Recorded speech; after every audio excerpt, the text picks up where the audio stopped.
Howdy. I just want to apologize. The sound's a little bad here today, but let's get some examples for our practice quizzes.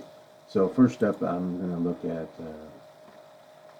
practice quiz 1 from, sorry, practice quiz 3 from chapter 1. So the first thing that I notice when I'm looking at this, chapter 1, quiz 3, prep. So it's asking me to go how many microliters are in 1 milliliter. So let's go ahead and knock that one out. The way I would do this one is I would go to my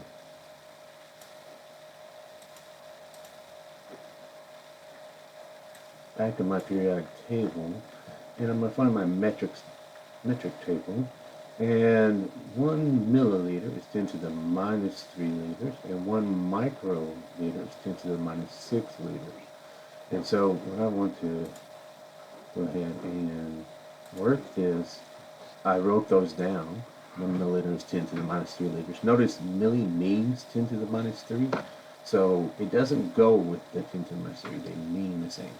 Now, instead of having to do the micro symbol, a lot of times we'll use MC for micro. And so then I started with the 1 milliliter that they gave me, and always double check and make sure you're going the right way when they don't give you an actual starting value. And so this one, they wanted microliters in 1 milliliter. So I'm going to start with the 1 milliliter. So the format here is we're looking here up and down as I go across this line. This will be division. As I go across here, it's multiplication. So 1 milliliter, I want those to cancel out. The liters I need to cancel out, which means I need this 10 to the minus 6 on the bottom here, because that's the opposite of micro. And so that gave me 10 to the minus 30 microliters. Not too bad. The next one up, they asked us to do 908 ounces to kilograms. So I looked up again. Ounces is English, kilograms is metric. So I went to the back of my periodic table, and on the same one, I found one that says 1 kilogram is 2.205 pounds. And then because 1 pound is 16 ounces, I can make that conversion. So I'm going to start with the ounces and went straight to pounds. Make sure those ounces cancel out. And then I wanted the pounds to cancel out. And so I used this 1 kilogram equals 2.205 pounds. And then because I had 3 sig figs here, I'm going to end with 3 sig figs at the end here. So 25.7 kilograms. Milliliters, quarts. Again, milliliters is metric, quarts is English. So I went to my back of my periodic table and I found 1 liter is 1.057 quarts. And then I also looked up milliliters. 1 milliliter is 10 to the minus 30 liters. Making sure my units cancel out. And I got 0.58 quarts. Notice this 550 only has 2 sig figs. And so I wasn't able to do 3 out here, just 2. So next up, I want to look at chapter 1, quiz 4. And these were temperature conversions. And so these are temperature conversions, and so these are the formulas. F equals 1.8 C plus 32, and K equals C plus 273.15. So they asked me to go 98.6 Fahrenheit, both to Celsius and Kelvin.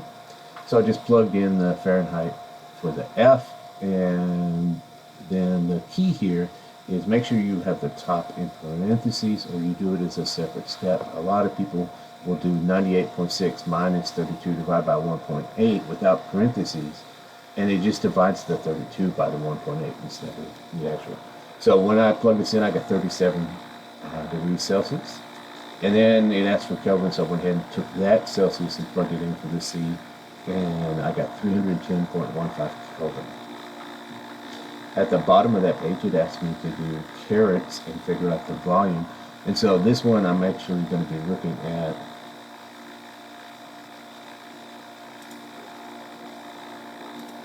is for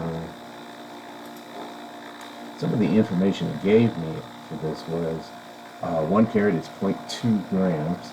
and the density was 3.51 grams per centimeter cube. I'm just going to use that as a conversion, and it says 5-carat diamond. And so when I come back to my work, I started with the 5-carat diamond, and I'm using this conversion from 1 carat to 0.2 grams. And then I'm going to use the density as a conversion factor to the 3.51 with the grams, and the 1 centimeter cube is going to be on the top.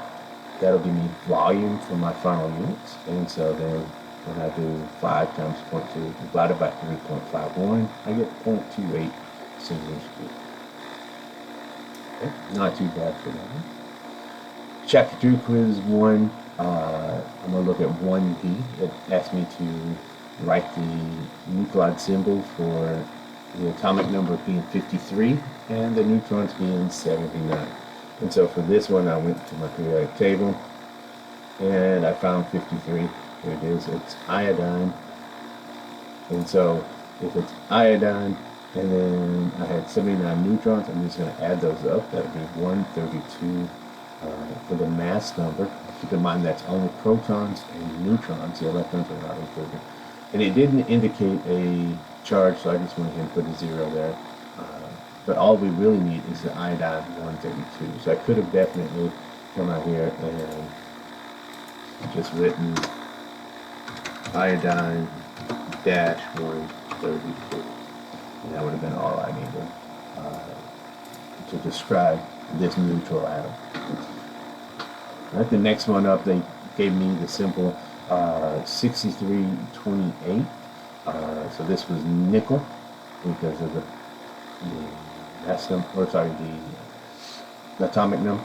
And so first up, 28 protons, and then because they did not indicate a charge, then the protons must be equal to the electrons. So that's 28 and 28. These two have to be the same. And then neutrons, I'm just going to do 63 minus 28. I got 35. So not too bad. Just my advice on these is when you are doing them, go ahead and find all the protons, electrons, and neutrons. That way every problem is the same. And because students don't miss the math, what they do is they do the wrong one. And so if I ask for the electrons off of this symbol, a lot of people will pick that it has 35 electrons, even though it's really 35 neutrons. And so they'll do the wrong math and get confused. So it's a lot easier to do all three of them and then pick the one that they are asking for. Chapter 2, quiz 2, it asked me, the first one was about law of conservation of mass. Basically it's saying that when we have a reaction, the starting materials, their total mass has to add up to be the total mass of the products, because we're just rearranging atoms. We're not changing anything to a different element. We're not splitting atoms, and we're not adding or gaining any mass anywhere. So they told me we started at 46 grams and 96 grams, and as we burn that, we got 54 grams of water and some unknown amount of CO2. So I solved that and got 88 grams of CO2. So one decimal place because addition and subtraction, we're going by the least number of decimal places. So that should be 3 seconds. Example of how I did number 5. So it asked me to identify a bunch of things about whatever z equals 92. So I'm going to go to my periodic table and I'm going to look until I find 92. And 92 is down here. It's uranium. So I need to write uranium, and it is an actinide. And you could also do an inner transition of it. But what they're looking for is it's an actinide. So a reminder about our periodic table. On the right, I've got the noble gases. In the next place on group 17, I've got the halogens. And then group 1 is the alkali metals. And group 2 is the alkaline earth metals. I always remember group 2 is bigger than 1, and so group 2 has the longer name. Okay. Now, the periods go across. So this is period 5 as I go across here. And the groups or families go up and down. Chapter 2, Quiz 3, we're getting into the naming. The hardest part of naming is to pick the naming system, not so much to do each individual system. So, calcium and sulfur, when I go to my periodic table, I'll find calcium, it's in group 2, that means it's type 1. If there's sulfur, so calcium needs to be first because it's positive, and it's always going to be a +2, so I can just name this calcium sulfide. I don't have to specify the charge on the calcium. This one is Hg2O, and so the Hg2 is actually a polyatomic ion. That's mercury 1, and it's oxide. We also could have done the math. Oxygen is a -2, and so we need 2 times X. So if I were to write this one out, it would be 2 times X plus 1 times -2. And the total charge would be 0 because nothing is indicated up here. And so I would be able to solve that and get X equal to 1. So mercury 1 oxide. So iron with bromine, this is a type 2 because iron is a transition element. So blowing up iron, it is here. So it's type 2. So type 1 is group 1 except hydrogen, group 2, and aluminum. Everything else, so in the middle here, in the inner transition metals, and under the staircase except aluminum, those are all going to be type 2. And we have to specify what the charge is. So either we tell relatively, for instance, copper can be +1 or +2, iron can be +2 or +3, lead +2 or +4, and so we can do it relative, or we can do it with the stock system and use the Roman numerals. So this one, iron bromide, iron 3 bromide. If I just call it iron bromide, there's 2 different ones. There's iron 3 bromide and iron 2 bromide. And since this is the 3, after doing the math, and so I did that math here, 1 times X plus 3 times -1, bromine makes a -1, and I'm going to set that equal to 0 because there's nothing out here for the overall charge. So this would be ferric bromide because this is the higher of the 2 possibilities for iron. So it for higher, us for lower, so the O for lower, I for higher. Next it has sulfur hexachloride. So this is a covalent naming system. You can tell by the prefixes. And they have left off the mono, so you can leave off mono only for the first word and only mono. And so S1CO6, hexa is 6. You don't have to reduce this ratio or do anything special with it. And that's it. As long as you know the prefixes, not too bad. Alright, looking at quiz 4, I've got H2SO4. This is sulfuric acid. When I was a student, we just memorized this, but you already should be knowing sulfate, SO4 with a -2. We're going to add enough H's, H pluses, to make it neutral.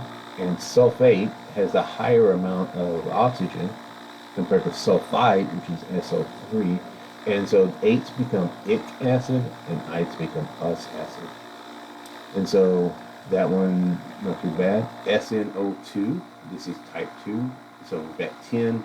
I've got to do my math on this, so I went ahead and wrote out the math here. 1 times X, I don't know the charge on my 10, plus 2 times -2, oxygen makes a -2, equals 0, because there's nothing listed out here for the total charge. So X came out to be 4, so this is 10 for oxide.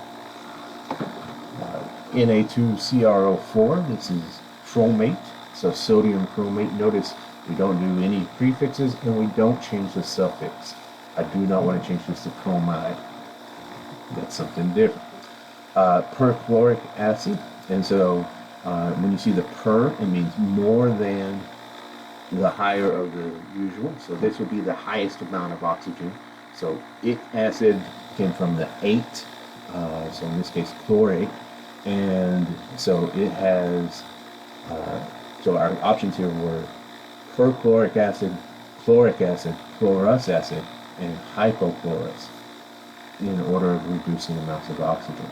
And so this one should be HClO4. P2S5, I'm going to name this with, the first one would be di, so it would be diphosphorus, and then the second one is pentasulfide. Notice we still use the ID ending just for the second one, just because it's second. It's not actually number.